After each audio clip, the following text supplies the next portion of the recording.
நாடாளுமன்ற வளாகத்தில் காங்கிரஸ், திமுக உள்ளிட்ட எதிர்க்கட்சி உறுப்பினர்கள் ஆர்ப்பாட்டத்தில் ஈடுபட்டு வருகின்றனர்.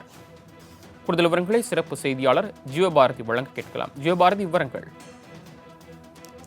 குளிர்கால கூட்டத்தொடரானது நவம்பர் 25 அந்த காலகட்டங்களில் தொடங்கி இருந்துச்சு. அந்த ஒரு வார காலகட்டங்களில் கடுமையான போராட்டங்கள் அவை நடத்துறதுக்கான எந்த விதமான வாய்ப்புகளும் இல்லாமல் இருந்துச்சு. குறிப்பிட்டு அதானி தொடர்பான விஷயம் நாடாளுமன்றத்தில் விவாதிக்கப்படணும் அப்படிங்கிறது தான் இந்தியா கூட்டணி கட்சிகளுடைய மிக முக்கியமான கோரிக்கையாக இருந்துருந்துச்சு. இந்த நிலையில கடந்த திங்கட்கிழமை நாடாளுமன்ற கூட்டத்தொடர் சுமூகமாக நடத்தணும் அப்படின்ட்டு இந்தியா கூட்டணியில் இருக்கக்கூடிய எதிர்கட்சி தலைவர்கள் எல்லாரும் அவையினுடைய சபாநாயகரை நேரடியாக சந்தித்து பேசியிருந்தாங்க. அதன் தொடர்ச்சியாக நேற்றைய தினம் அவையானது சுமூகமாக நடைபெற்றிருந்துச்சு.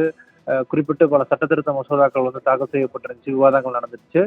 இந்த நிலையில அவை தொடங்குறதுக்கு முன்பாக இது தொடர்பாக விவாதிக்கணும் அப்படின்ட்டு நேற்றைய தினமும் சரி, இன்றைய தினமும் சரி, அதானி மற்றும் மோடி இருக்கக்கூடிய அந்த பதாகைகளை ஏந்தி தொடர்ச்சியாக இந்தியாவில் இருக்கக்கூடிய எம்பிக்கள் நாடாளுமன்றத்தினுடைய வளாகத்தில் போராடிட்டு வராங்க. குறிப்பிட்டு காங்கிரஸ், திமுக, அதே போல மார்க்சிஸ்ட் கம்யூனிஸ்ட் கட்சி உள்ளிட்ட எம்பிக்கள் இந்த போராட்டத்தில் ஈடுபட்டிருக்காங்க.